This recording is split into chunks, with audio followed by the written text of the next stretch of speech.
speaking to somebody here. Do not live doing good. Keep on doing good. Continue. Do good in the eyes of God. Everything that you do before the Lord does not forget you. You may be serving God, but you haven't seen any fruits right now. You're murmuring. Your enemies are mocking you. Ever since you started preaching gospel, ever since you started working for God, what has changed about your life? And you're also feeling discouraged. I came to speak to you. The Bible just told us God saw the murmuring of his servants. They started looking at their issues. They said, oh, it's true. The worldly people are advancing. The worldly people are going forward. The witches are advancing. But we servants of God, we are even lacking what to eat. God saw how they were murmuring. Mwana nazame soko moni tumeye makazi potika te kangana na evanjiri wana te evanjiri wana yebake sima bitumba wana zambe azo pesa ye longa yebake sima bitumba wana zamba zome mana dimension mususu zome mayo na dimension mususu beta maboko na mololo.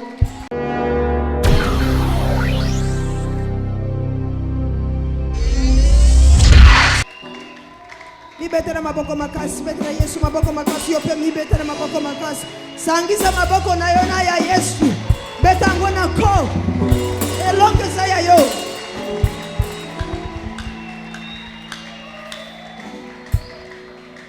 You know, Oyebi, the problem with children of God. Problem na bana Nzambe. You think crying. Bokanisaka. Crying and wearing a gloomy face is a solution to your problem. And even when you're here with a gloomy face and you have come me to receive and pray for you, you discourage me, I'm sorry to say.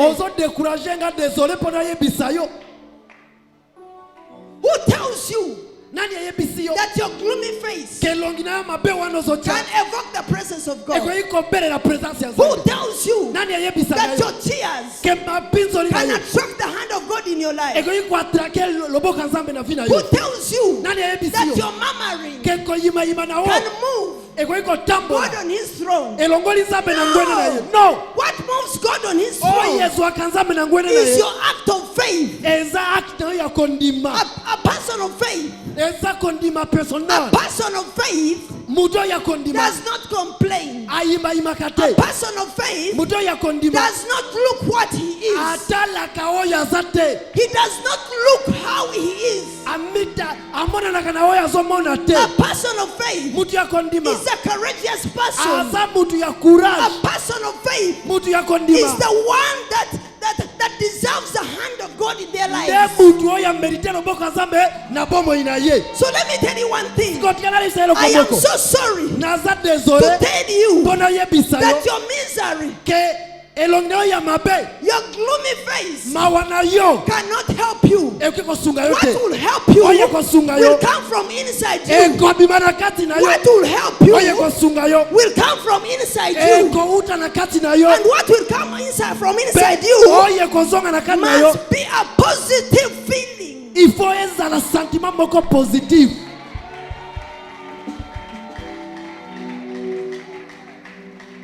So don't come here and you intimidate us. I will not dance because I have a problem. Excuse me. Everybody has a need here. Excuse me. Unless you understand the mystery of praising God, whether in sadness, whether in joy, you can never experience the hand of God. What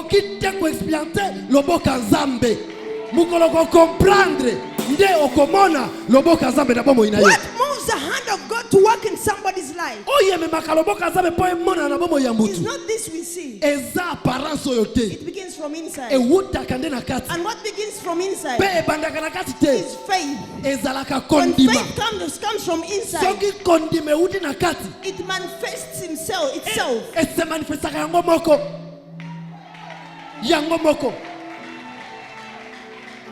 There's some people you're seated here. You don't know what you're going to eat today. There's some people you're here. You don't know even how you'll go back home. You have no transport in your pocket. There's some people you're here. You did not come simply, we want to pray. You didn't come simply want to fellowship with us. No, you're running out from dates. There's some people you hear. That sickness in your body can never let you rest even in your bed. People have issues here. Excuse me.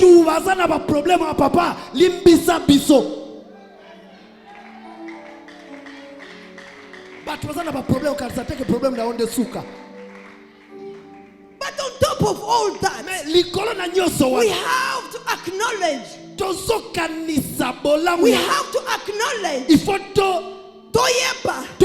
There is someone that is above every situation. There is someone above your sickness. There is someone above your debts. There is someone about your desperation. Acknowledge that person. The Bible calls him King of Kings. The Bible calls him Lord of Lords. The Bible calls him victory. The Bible calls him. He calls him away. The Bible calls him solution giver. The Bible calls him the one who gives possibility where there is impossibility.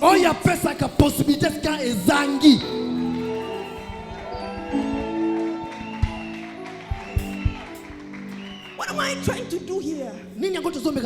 Yes, we came for combat spirituality. But unless we know who is with us and how strong he is in this combat spirituality, unless you discover who is with you, the Bible says greater is he who is inside you than that one in the world.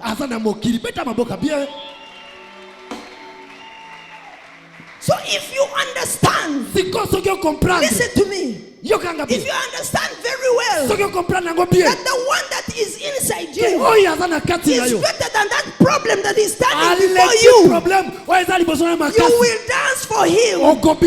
Even when you don't deserve to dance for him, you will shout for him. Even when you don't deserve to shout for him, you will even give hallelujah. When you don't deserve to give hallelujah, it all begins with understanding who is inside you. And I'm asking you today, who is inside you?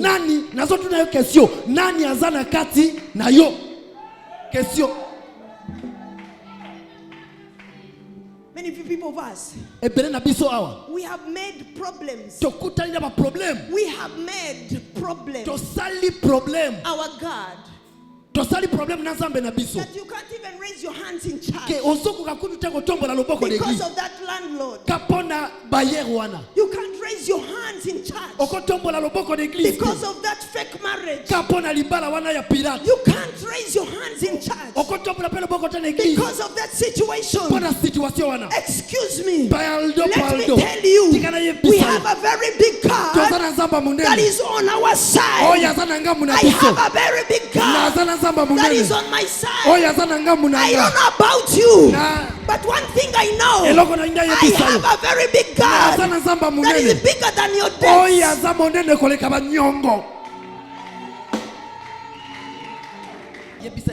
Yokangai nazana nzambe munene koreka ba problem nangai. You have a problem. Yokangai ozamukie parapona nzambe nangai. Tombete Dios maboka bien. Na mololo.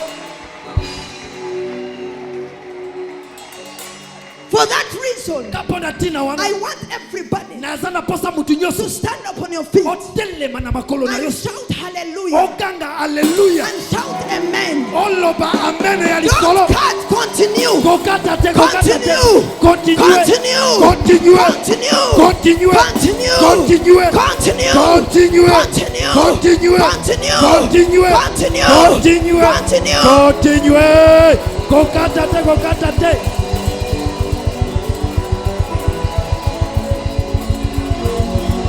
Continuez Koganga, pendant qu'on criait, ce paix-là, alléluia, gloire au Seigneur.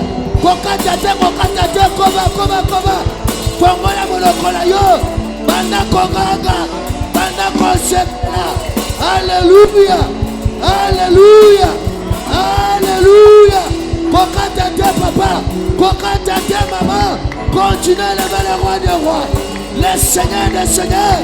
L'agneau immolé, Yoshamadia, l'éternel Dieu, Oya Boudela Kayami Tumba Mutupa la mort, Nakoganga Lipsonaye, Ozotomba la Yahweh, Kokata Tekula Mate, continue toujours à tomber la maman de Yo, Tomba la Yoshamadia, Banakokuni Sansamba Batelio, Banakokuni Sansamba Bakisi, une journée la plus dans ta vie, Banakotomba la Yawa Batelio Kinolelo. Oya bate la cabane na yo, oya bate la malibota na yo, ututo pena moy, asa monene, asa malamu, yende nsamba mugisha, yende nsamba tozobelela. Onoda! Jésus. Banana say, I want to tell you one thing. Never ever think that your problem is greater than other people's. No.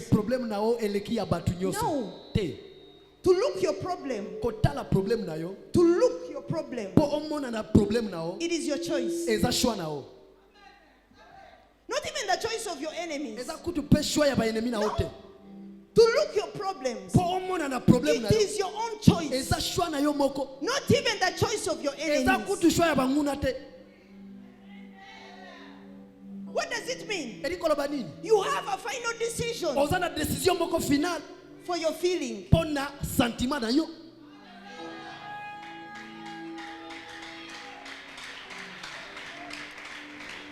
let me tell you another thing. Don't think the way you look, whether you look sad, it will move your enemies. No, it will give them a testimony.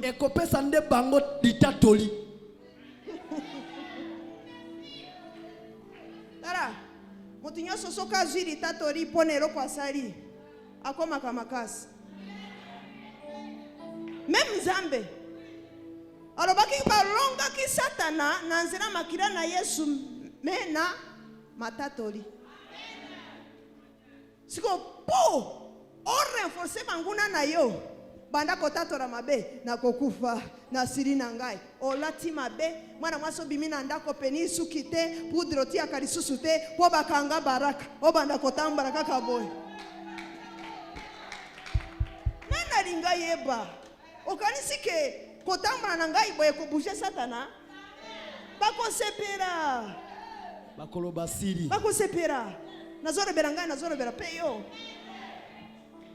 kutambara banyongote yaya oza mutu ya liboso teke ozala na credit na bank watu batongi ba immeuble me ba bank ezoluka biloko na bango ti bakangi bango ya yo ndeni ni oya barriere ko soki $400 soki $1000 ezala ta $10,000 yo oza mutu ya liboso na tuna yo komoni ngomi diembera na singa po mubara tiki yo nde ya liboso oza liboso te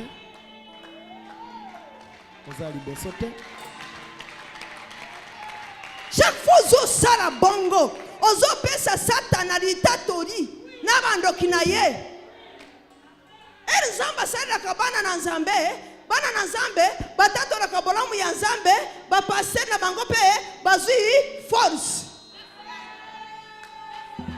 vis-à-vis sekoyo chaque fois ozotatora ozotambura banyongo ozotambura maladi ozotambura shege ozotambura reje ozopesa matatori bandoki olobi amena biente epi bakosuka wana te bakomona msara basali en tout cas simbi bako récupérer na bana na yo na bana na yo Excuse me. Désolé. You have to stand against the works of the enemy. Il faut totelemera misala ya monguna. Think positive. Think positive. Kanisa positivement. Talk positive. Lobaka maloba positive. Walk positive. Tambola kanenge ya Confess positive. Confessez positive. Ukanisi mutu yeso akorera po, jamais. Kozana batu mususu bakime église po baraka zate. Basana mawananga ite. Bazozera baraka koya basari nini ye? Bakoti. Excuse me, mawana yo soko o decide ke elia yo ekolia yo. Même de kwa makira na kosunga yote. Siko isa shwa na yo. Kopona komiro bera positive. Ato lali nzalobi, nzalo na lali lero. Lobi na kolala ngote.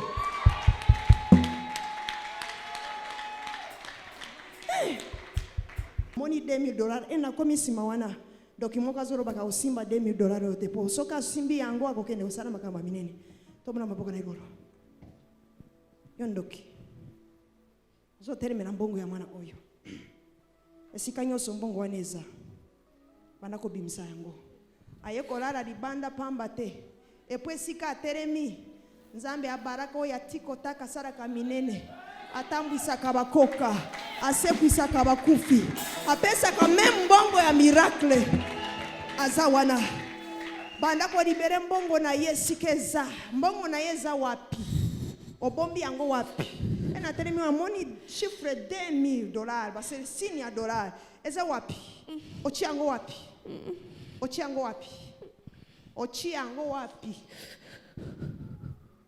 na lobi ochi yango wapi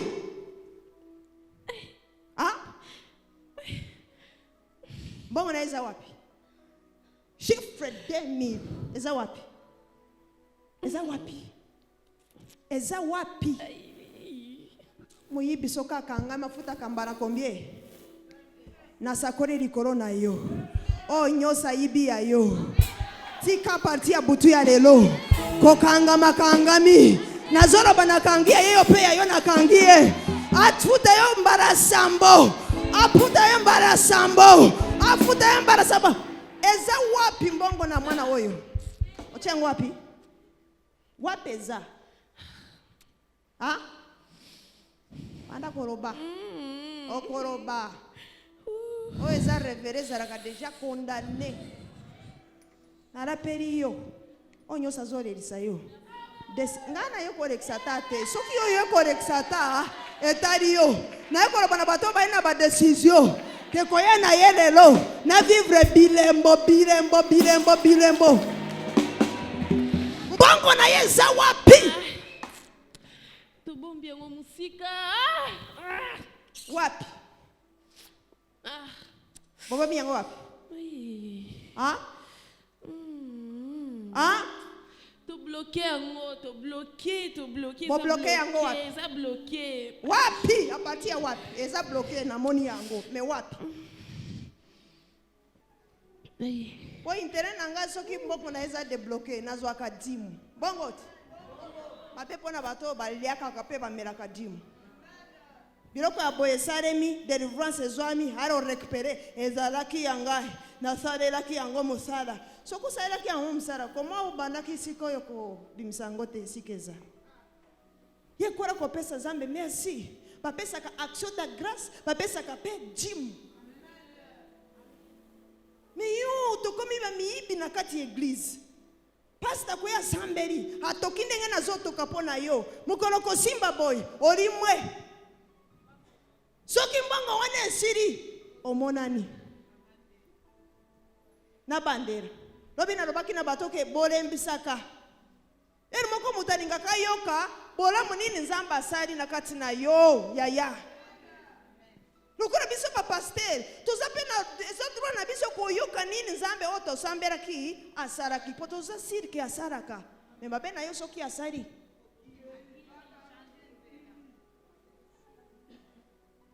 komona nomonani oye kaka mpiaka komsanga nayebaka ke mama wana papa wana azalaka mpiaka natika komona ye te aza na eloko ya malonga priske alobaka yango te ere aza na yango alobaka yango te me ere siri ndaye komonana biloko wana elembisaka mpe baprofeti soki nzambe asali ata apesi yo $1000 yaka ekosala yo nini soko bimisi ata $10 ya action de grâce opesi ngai okanisi na koloba ke bakisa mosusu mena senga yo te opesa mpe ngai te eloko koyera ngai ke longola sambela toka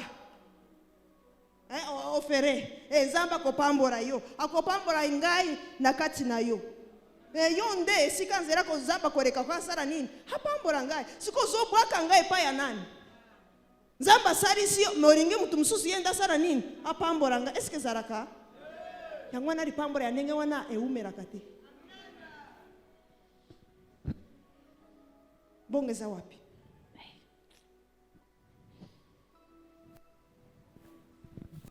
eza wapi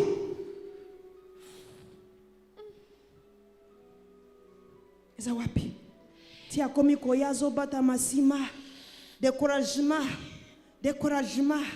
eza wapi mbongo na ye eza wapi natumbi yo bimisa mbongo esika eza wapi eza wapi mbongo na eza wapi amona bino wapi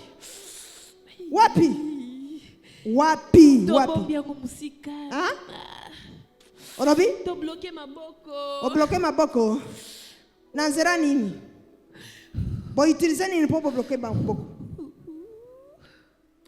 natumbi yo au nom de Jésus boutilize nini mpo bloke maboko boutilize nini mpo bloke maboko boutilize nini mpo bloke maboko boutilize nini Feti. Nini? Nasakori di corona yo. Banzera nyoso bazo piager yo. Yaka na fête songolo, yaka na matanga songolo. Tika ba piage na bango comme sans effet. Fête nini? Boy utilizaki. Basala ki fête na ndaku ba fongola ki ba porte mutu nyonso akota ki Fête wana. Nini sarema ki wana? Nini sarema ki na fête? Po ba fongola ba porte. Tobwaka ki biloko na ndaku, tokota ki na ba douche, tokota ki na ba maga, tokota ki partout, tosala ki nyonso. Mais bango ba te. Boyaki na nzera nini? Oui, boyaki na fête. Mais boreka ki na nzera nini?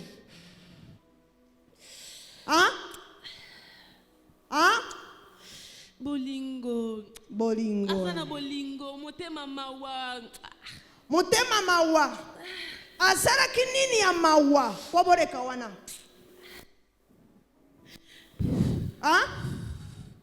Natumbio koleka satana ngai te.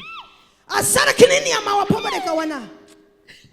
Alingi famina ye alingi bandeko na ye motema mawa wana nde tozozwa ye na mawa wana. Me mutsuka sali bolamu ifa pambama ndenge nini yoreka kina mtema mawa wana? Esalama kinenge nini ngoreka na mtema mawana na bolamu asaraki. Nazo sepela te na ba projet na ye na ba projet na ye. Yoza nano kotaki na fete wana. Ozana nano kotaki na fete. Natumbi. Ndeko kaka. Ndeko nani? Ba fete nyose za kokota te. Soki bazo yebisa ke yaka na église ola tanguya. Nakokende te madidi. Eloko wana ezolo ba madidi, ezayo ba kotsa na kati na yo. Ndeko nani bo utilizaki? Ndeko nani bo utilizaki? Bandeko kaka ya basi. Basara kinini? Basi kaka. Tolobaki maloma mabe na ndaku. Yango na ndaku wana bakomi bloqué, bazali susu neloko te. Bob o blokaki bango na nzela, o blokaki na nzela bandeko na ye. Nani ndo kinakati na bango wana bandoki? Mais wana famille baby kasi. Natumbio, anda koroba na kombo na Yesu. Ndoki azana na kati ya bandeko wana. Roba kombo na ye. Na perisi moto epera. Munoko wane epera na moto na nzambe ya baraka mugisha. Moto na nzambe ya baraka mugisha msusu te Yesu Kristo Nazareti. Morimo mosantu. Ndeko nani wana zaraka ndoki? Cousine. Comment na nani? Oui. Comment na nani? Jeannette. Oitirizaka Jeannette. Na kangi ba porti nyose bandoki ba itirizaka contre vina yo. Soki porti bandoki wana zande kona yo. Mote tumba ye. Soki porti wana za mama na yo bota yo. Mote tumba ye pe. Soki porti wana za koko na yo. Bote aya beta maboko bana ko tumba ye. Beta maboko bana ko tumba ye. Bana ko tumba ye.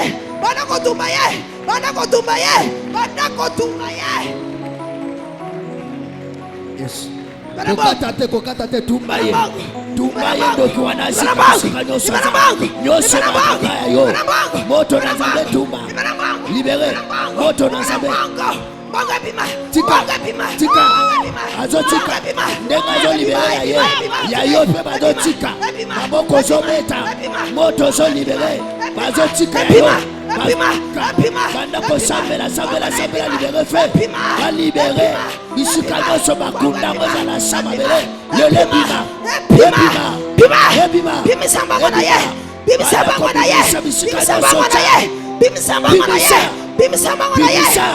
bima au nom de Jésus, bimisa.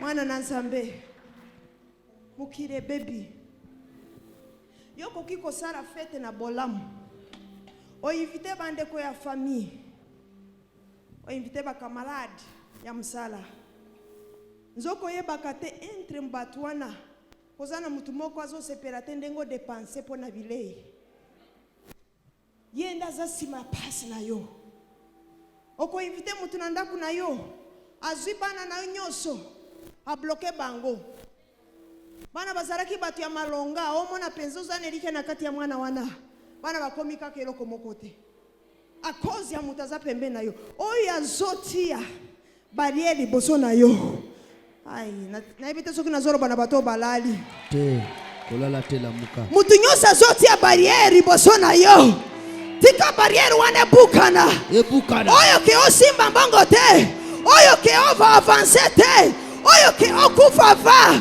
barriere wane bukana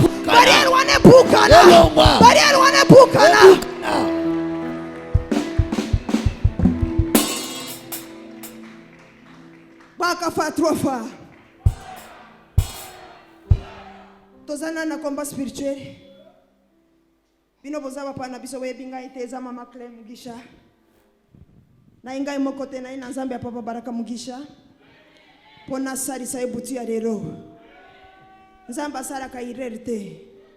The Bible says, I know the plans I have for you. The plans I have for you are for good, not for bad. And that's why I'm speaking to you tonight. That what your enemy is meant for you for bad,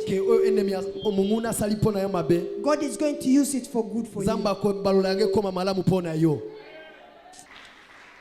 This week I'm speaking about the weapons of warfare. We are here in the warfare, spiritual warfare. But so many of us don't know how to fight. And they don't know what to use to fight their enemies. Since yesterday, God revealed to me that I should open your eyes to know the kind of weapons you can use in spiritual warfare, so that you may be able to overcome your enemies. Yesterday, I talked about one of the weapons, prayer. I also talked about offering. naloberaki mpe ya mabonza Prayer and offering, losambo mpe kopesa they are very important weapons eza babibundeli moko ya motuya in spiritual na warfare. bitumba molimo. If someone has no prayer life, soki mutu aza na vi ya losambo te no matter how much you wish to be okay, ata ozo suwete ozala malamu no ndenge matter nini, how much you dream to be okay, ata ozolota ndenge nini okoma no malamu, matter how much they prophesy upon your life, ata ndenge nini bazosakola if likolo you na yo, don't know how to pray, soki oyebi osambela if you te, don't have a spiritual life, soki oza na vi ya priere te, just know that you'll never overcome your enemies. yebaki okotikala kolonga monguna na yo te. And that's why Mpe yango nde tina prayer is very important. losambo eza très I am important. not talking about a prayer of 2 weeks. nazolobela te priere ya 2 minutes te, 2 weeks. ya 2 semaines There are te. some people, Eza na bato ever mosusu, since we started this session of depuis spiritual tobandaki warfare, session ya bitumba molimo, you're just waiting for Sunday bozozelaka dimanche when we are closing this session ntango tozokanga mayanga and you oyo go back home and sleep. bozongi na ndako bolali. My friend, Ndeko nanga, if you have that plan in your head, soki oza na projet wana na mutu na just yo, know that you will not overcome. yebaki okolonga te. It is very simple Eza très simple to overcome the enemy right po now. olonga monguna But sikoyo, when you put down your weapons, me soki okitisi bibundeli they come back and fight you. bakozonga They bakobundisa yo, find you when you have put your weapons bakokuta down. yo bibundeli otie na se, They overcome you. baolonga yo.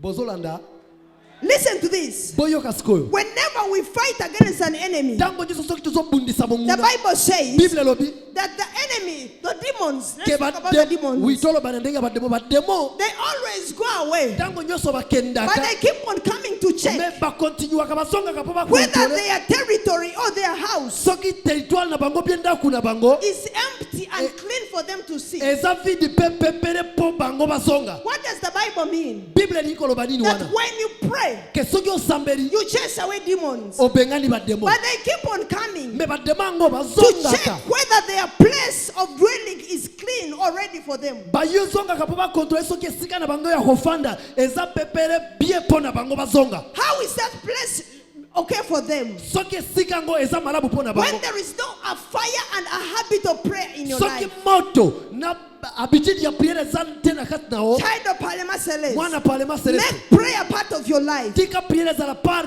ya vi na yo. How can you spend the whole day without praying Koma okosala journée mobimbo osambeli te and you expect to get out mpe ozokanisa ke and you go to that big market, Gambela, mpe oke na gambela and you think you're going to succeed okanisi ke ntango okoke kuna okoteka simply because you're a child of Palema po Celeste? lokolo oza mwana It parlement doesn't work like that. esalameka bongo te. You have to make prayer a habit. Il faut osala priere habitude. Eto bazoro bakakotikala kosambelaka te. Yaka Na baruki bona zote mwana akotikala kosambelaka te. Yo zoro bakakotika kosambela te. Alingotika vina ya lusambo. Na moni ozoro berangai na baruki bona mozoro bakakotikala kosambela te. Banda ko libere. Tika vina ya lusambo.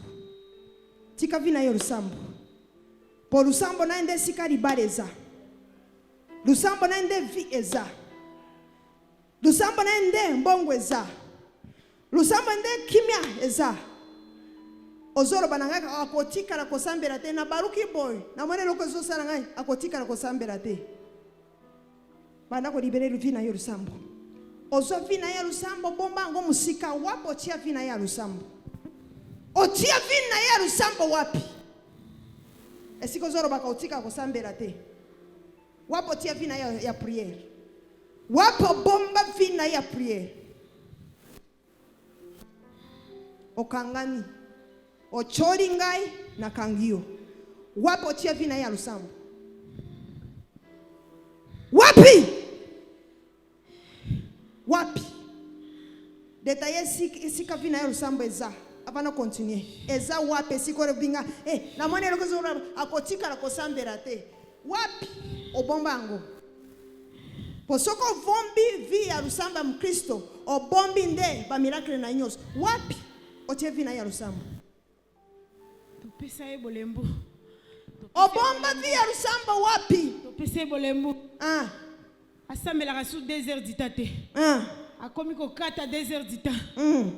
Asambela kanda mwalali. Toko mopesa ebolembo.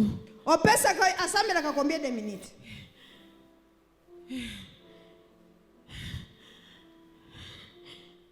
Limitation ya Lusamba pesa ye limite ni mesure ni. A commencé à kaka 1 heure du temps. 1 heure du temps. Aya ko kaso 2 heures du temps. Mais ne bandera bana usambela 2 heures du temps. Bana ko sala 4 heures 6 heures. Ndi asambelaka. A commencé à kaka 1 heure du temps actique. Muri munino utiliser bona Lusamba. Muri mu akanda. Ah. Ore kaka na kanda. Roba ndokinyoso. Porte nyoso. Bazo utiliser. Po ba kotela kanga chaque fois. Na kangi yango. A partir ya butu ya lelo. Na kosambela. Na kolukanzambe ya baraka. Na kati ya chaudière. Au nom de Jésus. Yondoki. Na ningozo ngisiranga Lusamba ya mwana oyo. Bimisa yango sikeza. Bimisa yango, bimisa yango, bimisa yango, bimisa yango, bimisa yango, bimisa yango. Ochoringa ina monio. Merci. Mena kochika yote. O bimisi kaka osari boy. Mena kochika yote. Bimisa sikotia vina ya Lusambo. Po Lusambo na yeza na libara na yeza na makamonyosa zoruka. Bimisa yango sikeza. Na pesio mtindo. Na kombo na Yesu. Esika nyoso Lusambo eza. Esika nyoso bombi yango. Esika nyoso karto. Esika nyoso oambare yango. Karto wane banda kozwa moto. Ezwa moto. Ezwa moto. Ezwa moto. Ezwa moto. Ezwa moto. Ezwa moto. Libere via na ye Lusambo. Libere prière na ye. Libere via na ye prière. Bimisa yango.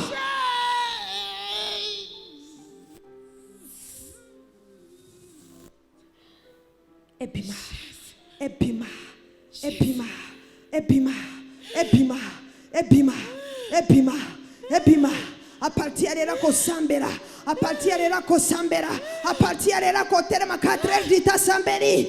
Vina ya Lusamba epima. Epima. Epima. Yomrimu ya borembu. Sa. Tobeteli Yesu maboka bien. Obeti maboko te etario. Beti maboko esolola.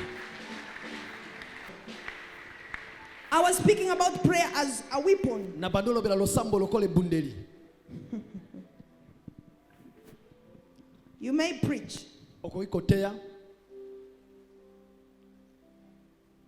You may be a very courageous person. Okozala mutu moko ya courage.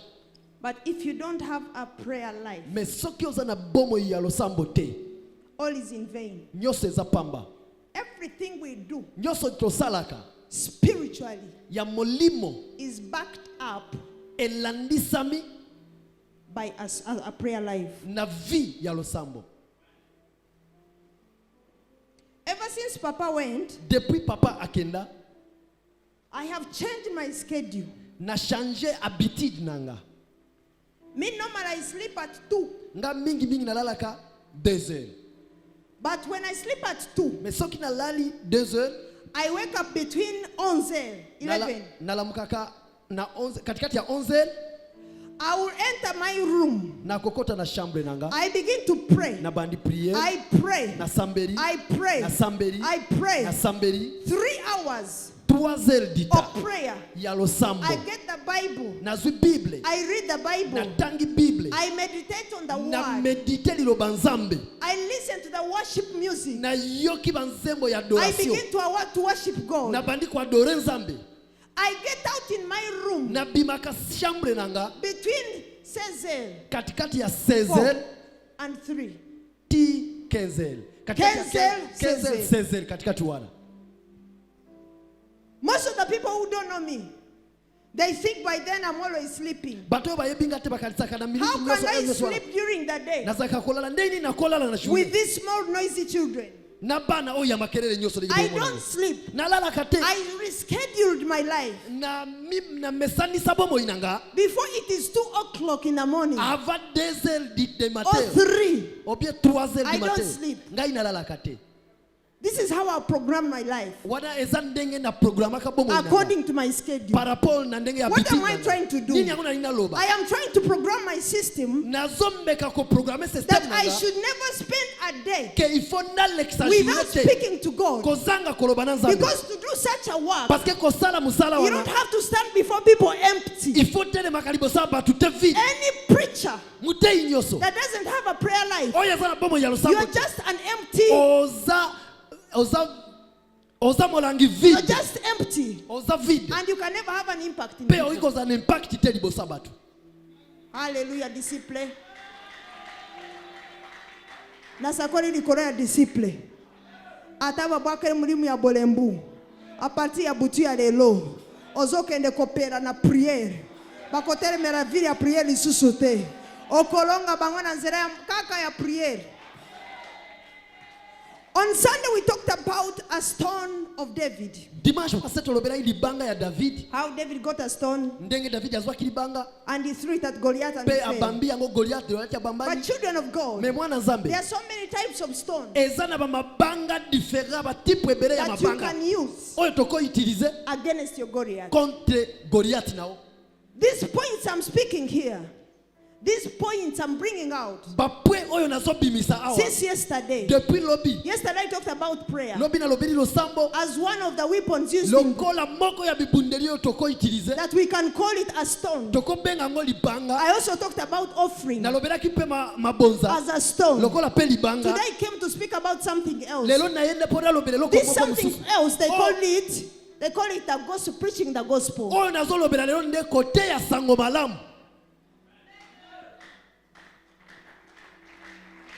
Obeti maboko te etariyo.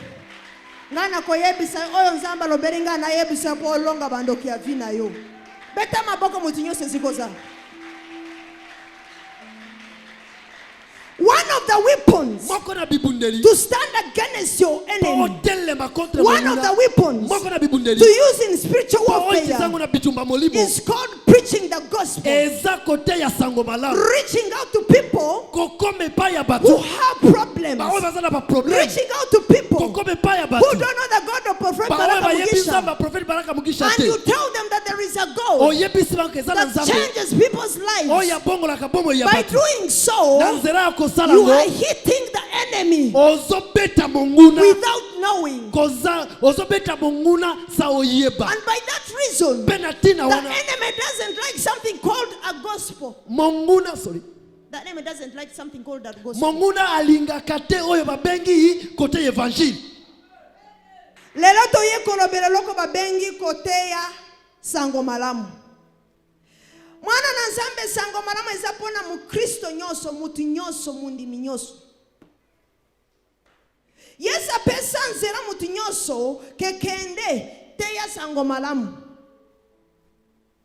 C'est-à-dire ezamoko ya ba alme okokiko utiliser contre banguna na bolonga bango soki nazoro ba banguna nazoro ba banguna na spirituel.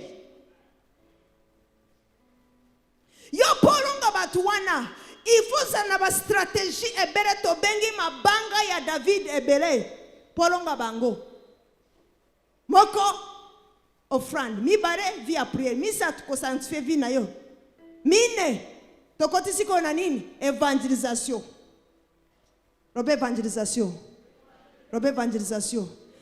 nazoro ba evangelisation kozana mutu mususu azoro ba makambo wane zapo na ba pasteur ya nzamba pona yo abenga po kendo panza sango malamu Bible lobike bilangeza munene me basare bazanini bazamuke ero zote ya sango malamu ozo miteya Bible lobike the word of God is a double-edged sword. What does it mean? When you're encouraging somebody, when you're telling that person that God heals and gives solutions, the word that you bring out of your mouth comes back to you. Even if you have a problem, that problem must be solved. You're giving a solution to somebody as a seed. And that seed must come back to you. As you testify that God heals, as you testify that God changes people's people's lives. God uses the same words you use out of your mouth. Be applied to yourself.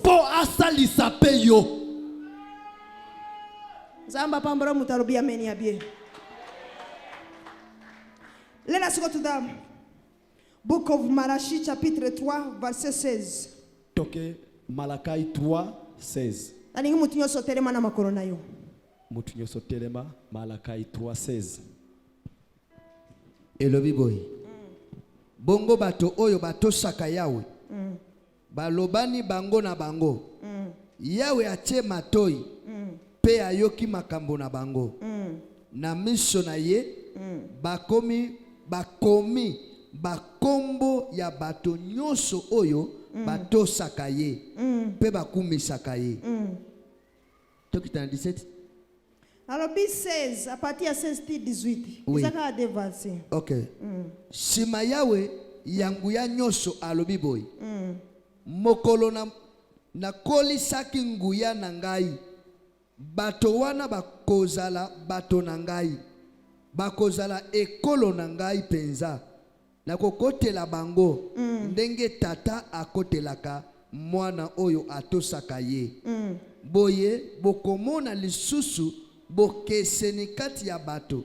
Baoba salela kanzambe na baoba salela ka nzambe te. To beteli roba nzambe maboko makasi. Beta maboko ya sérieux.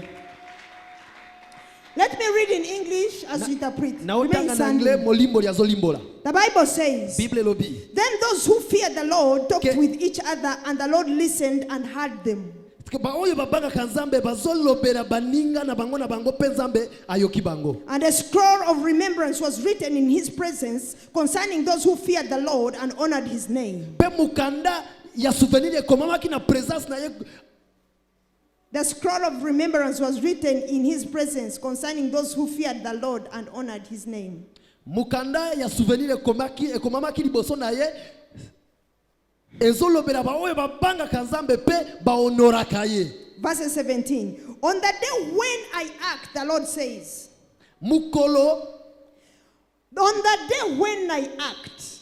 Mukolo oyo musala ya nzambe. On the day when I act, the Lord Almighty said. Mukolo oyo nayoka ki nzambe yangu ya nyoso koloba. They will be my treasure. Ekozala.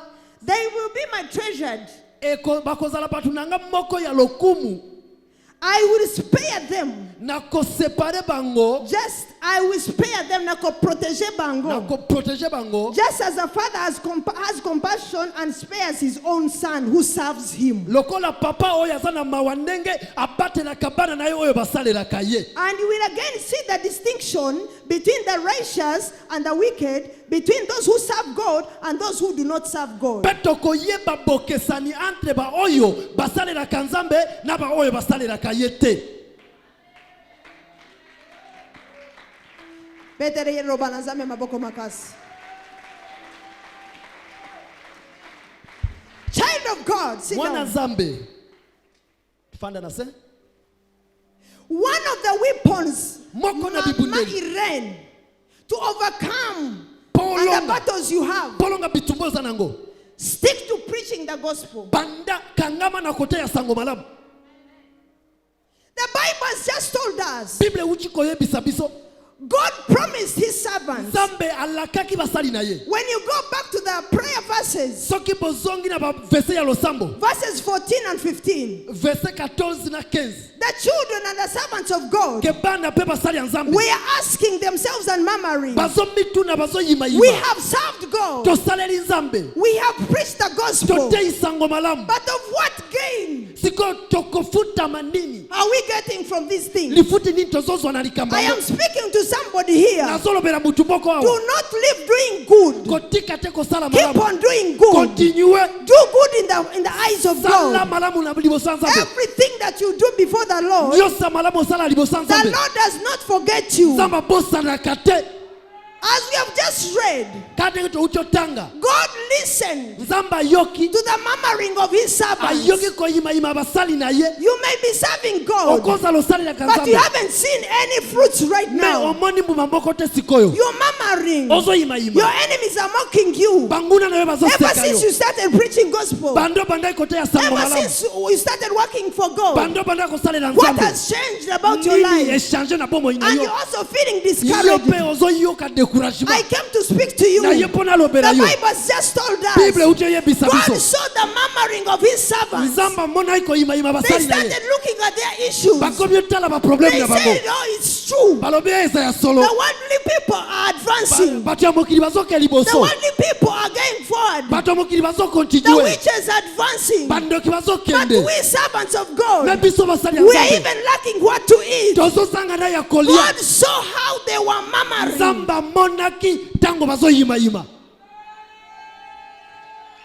Batebele oza awa badisciple bele ondimaki osalera nzambe obandi kosalera nzambe satana ye par renforcer bituma na kati ya vina yo alingi na yebisa yo kobanda kosalera nzambe za lokolo zwinze to chiango na kati ya ba nzoyi babenga nzoyi bebo botaka ba miere nzoyi mama po diablo yebike nzera wana poni ezande nzera malamu okokwe isaye akotika yote ero kobanda boy okomona bitumba eye makazi mwana na zambe soko moni bitumba eye makazi kotika te kangana na evanjiri wana te evanjiri wana yebake sima bitumba wana zambe azopesa ye longa yebake sima bitumba wana zambe azome mana dimension mususu azome mayo na dimension mususu beta maboko na mololo.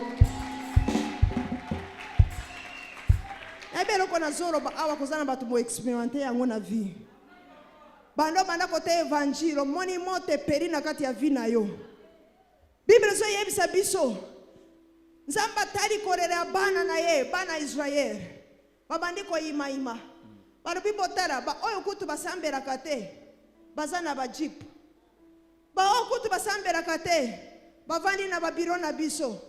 Me biso tozobi maribana kote evanjili. Samedi biso wana dibanda nzambe ya baraka ozongi nanda kunelo kwa kolie zate babandi ko ima bandi lelo te Bible zoloba babandi ko ima nzamba tari bango amoni mitema na bango ya ko ima wana ayebisi bango na koya nangonga nanga ya ngonga na nzambe zangonga kitoko pona yo aya yokali roba na nzambe Bible robi nzamba yebisi bango nangonga nanga la koya kofuta bino na kotia distinction entre baoba sale la kangai na baoba sale la kangai te na sakore di corona yo musara nyoso zo sara l'église oyo nzamba kotia bukesani entre yona baba sale la kanzambe te zamba tia bokesani entre yona baba pesa kadimu te zamba tia bokesani entre yona baba pesa ko friend te chokota bete la Yesu wana maboko bokesani mekanisa rabina ya pasi na ngonga ya pasi na tango ya pasi tango kolere komi makasi na kotia protection musari ya nzambe na eglise oyo so na zolo ba musari ya nzambe biso yeso nenga toza awa mundima zate munoko wana oza nango utilize yango kote ya mutu evangile de richesse ya liboso kokiko pesa nzambe nzamba zana intere ya mulimu ya mutu koleka kutumbongo na yo. Soko zo pesa biso mongo awa tozo kusaka na TV po milimu ya batu bayoka biloko ya boy basara nini babika. C'est-à-dire que intérêt ya nzambe na kati na yo ezande molimu ya mutu oyo ayoki nanu te oyo azana intérêt na yake aya ayoka sara nini aya na nzera nini amunoko na yo.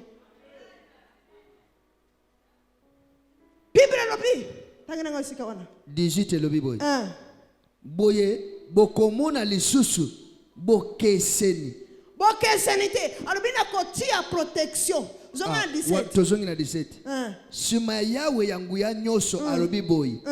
Mokolo nakolakisa nguya na ngai. Bato wana bakozala bato na ngai.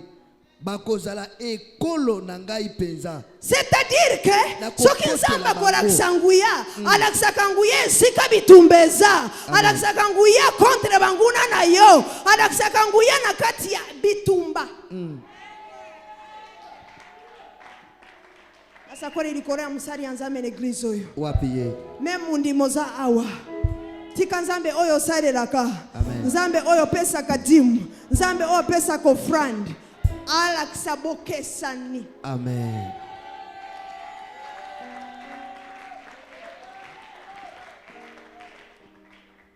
Naibi nazoro bana mutu moko awa.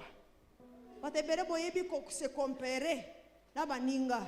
Yaya, lipambori ya muninga za ya yote. Kemoni, ndeko nangai kututotange rongo. Yazo sana na biro ya ministre. Lipambori na ye za ya yote. Oye batene andenga koma kunate. Ta mususa teka nzoto na pa koma kuna. Me yo pona bo Kristo lata okokiko sana makamwa ndenge wanate. Amen. Ko ima te pona lipambori ya muninga. Ke kutu bango basambera kate, kutu bango bate ya evangelite, me bazo kumba ba jipu. Oye besika jipu wane uti.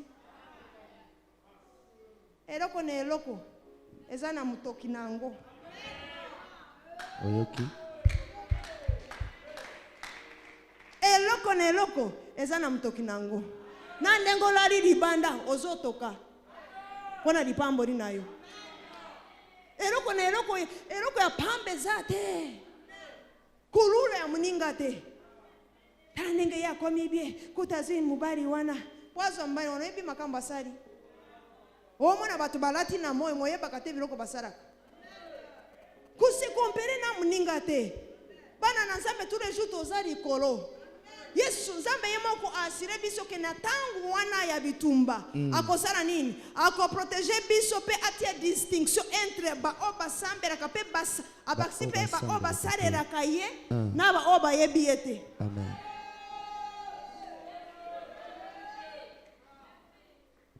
Na sakori corona yo. Telema ni corona yo. Machenyeso telema.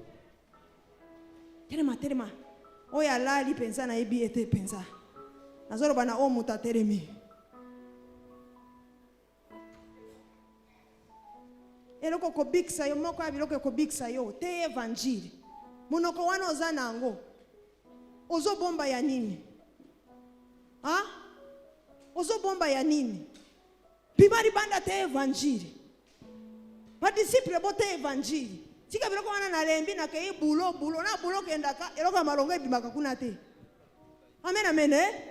Nzamba robike na kotia ka distinction na ngonga na ngai. Okoza romoni nanu te, menzamba yebi ngonga na yo ya kitoko. Oya kotia ka distinction akolakisa ke ozaraki ya ye ba o bazaraki ya ye te.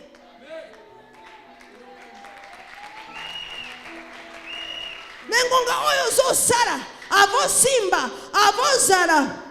Ngonga wana utilize yango na kotia na mabere na yo. Ava distinction eya. Distinction yango pe eza na ba grade pe na ba mesure.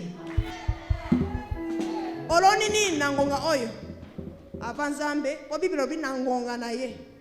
Oloni ni avanzamba sara. Era kwa ko sara, oya loni kopo ya madesu. Akobuka nini? Na oya loni soki nini akoboka soki nini? Kukata kusara bora mute. Ponzamba sari nanu te. Ayebi ngonga kitoko oya kosari sayo. Yo zonga na ndakula embaye. Ero lembi. Ozio lemba lipambori na yo. Tikano zo sara boramu. Tikolo zo te evangeli. Na zori bero bato bovani na kimia ba disciple. Mwayo te evangeli suso zate. Hallelujah. Tomura maboko na ilikoro. Baba a Yesu. Tia distinction entre ngai na ba oba stikari na ndako. A Yesu. Na kote evangeli. Baba yango atori ngite na kote evangeli. Po tia distinction nayebi na nzela evangile okobikisa ngai okofuta ngai makasi na ngai okomela yango te okosalisa ngai bana kosambela